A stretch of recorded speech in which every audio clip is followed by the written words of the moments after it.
Buenas tardes, bienvenidos. Today we're going to learn about the verbs tener and venir in Spanish. Tener means to have, venir means to come, and the reason these two verbs are grouped together is not because of their similarity in meaning. It's because they're conjugated similarly. Venir is an IR verb, tener is an ER verb. Both of these verbs break the rules for conjugation in Spanish, and that's why we're covering them separately. Venir means to come, and the yo form is vengo, I come. Tú vienes. Nosotros venimos. Él viene, ella viene, usted viene. Ellos vienen, ustedes vienen, ellas vienen. You'll notice that the yo form is irregular. The spelling changes. The tú form has a spelling change because it's venir, but the E changes to IE. Venimos is the normal conjugation. Viene also has a spelling change. Vienen also has a spelling change. And then in the yo form we have the GO on the end. With tener, it's spelled similarly. Yo tengo, tú tienes, nosotros tenemos, usted tiene, él tiene, ella tiene, ustedes tienen, ellos tienen, ellas tienen. The spelling changes are the same as venir. In fact, the only differences are in two areas. Of course, the first letter, tener starts with a T, venir starts with a V, so all of these start with T, all of these start with V. And then in the nosotros form, tener is an ER verb, so we have tenemos. And venir, because it's an IR verb, venimos. So they're spelled very similarly, and that's why they're grouped together. Now with tener in Spanish has some variations in meaning. It's also used to express the idea of to have to do something and some other concepts that we need to talk about. In Spanish, there are a lot of concepts that are considered to be nouns. It's not something that is part of your identity, but it's something that you would own, okay? And so tener would mean having that noun or that quantity. So tener razón would be to have reason. It really means to be right. To be right. Tener razón. If you're not right, it would be no tener razón. That would be not be right. And what we would do if I want to say I'm right, I would say yo tengo razón.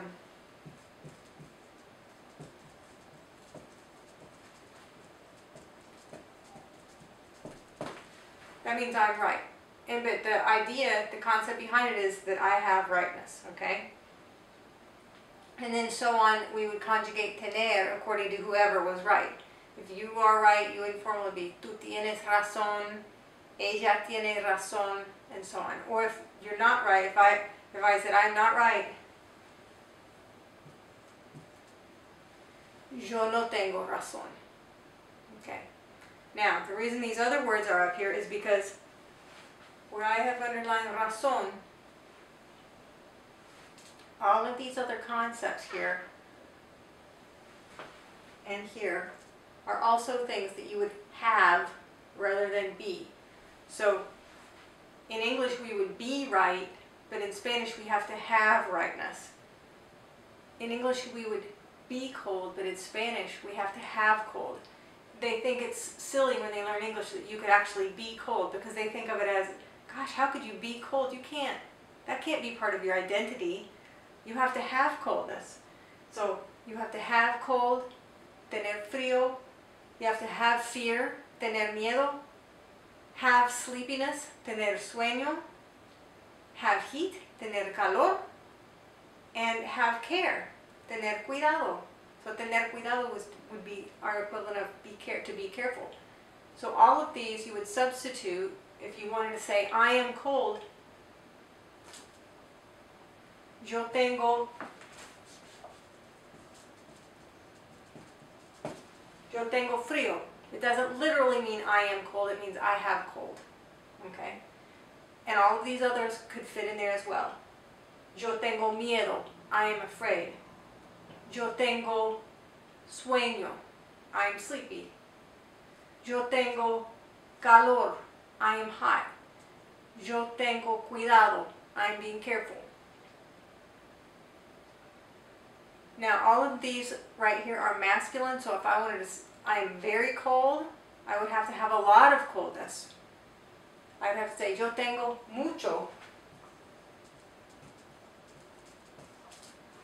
Yo tengo mucho frío. And notice that frío is masculine, mucho is masculine. Now over here I have some feminine, I guess, aspects or qualities we would consider to be qualities that they consider to be nouns. And these would have to be mucha, okay? And that's why I grouped them over here. But also in Spanish, you can't be hunger. You have to have hunger.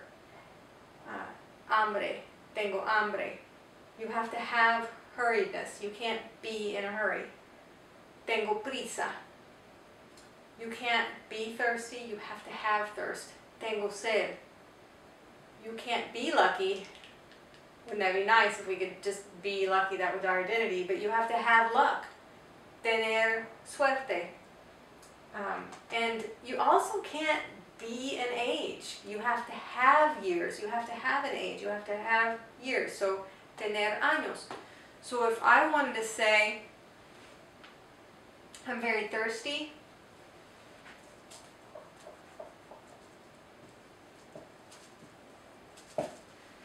Yo tengo mucha sed. Because sed is feminine. La sed. Yo tengo mucha sed. The mucha has to agree in gender with the noun, it's considered a noun. With the noun, it's modifying. Now, when we're talking about age, we're talking about years. So you have to have a certain number of years, so the structure is slightly different.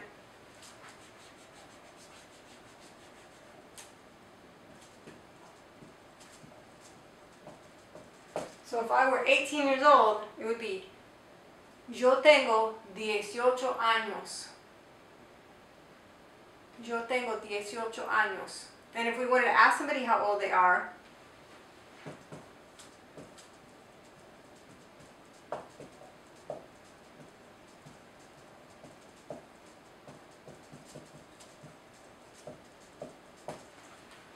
¿cuántos años tienes? How many years do you have? And the answer would be, yo tengo 18 años. Okay? If you want to ask somebody if they're thirsty, you can't ask them if they are thirsty. You have to ask them if they have thirst. So you would ask,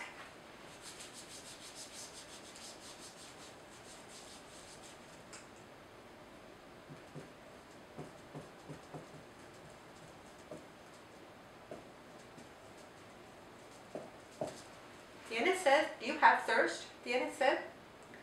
And then the answer might be, sí, tengo mucha sed. Tener ganas de means I want to do something. This blank is here because we would put a verb here. I want to sleep. Tener ganas de dormir. I want to eat. Tener ganas de comer. Okay? We would not conjugate the verb in this blank.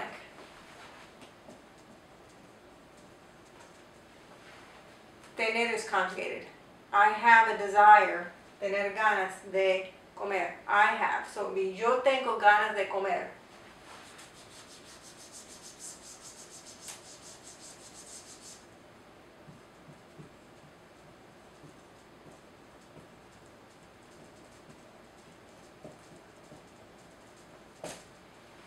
Okay. Tengo ganas de comer. I have a desire to eat. Tener que means to have to do something, to be obligated to do it, and we use to have also in English that way. So if I have to eat, okay, it would be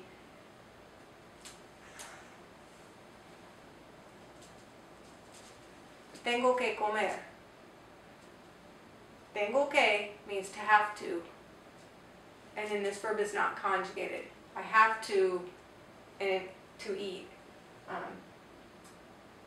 But the to is built in, so we don't need to add any other words in here. Tengo que comer. And then to ask the question, ¿tienes que comer? Sí, tengo que comer. ¿Tienes ganas de comer? Sí, tengo ganas de comer. Okay, so tener is used with all of these expressions, and these are the conjugations of tener and venir.